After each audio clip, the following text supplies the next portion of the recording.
In this video, I'm going to show you how to underline text in Canva. To underline text element in Canva, launch open the Canva application on your device and open up one of your design or create a new design and add a text element. Here I have already created a design where I have added some text in it. Once you open up the design, go ahead and select the text box that you want to underline. Now you will see a couple of options popping up at the bottom of the screen. Once you select the text, click on the Edit button at the bottom left toolbar.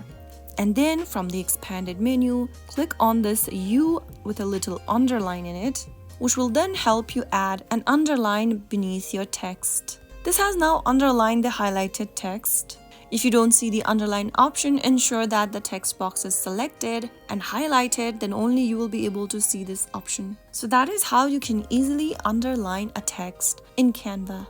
I hope you found the video helpful. If you did, make sure to give us a thumbs up and subscribe for more Canva tips and tricks.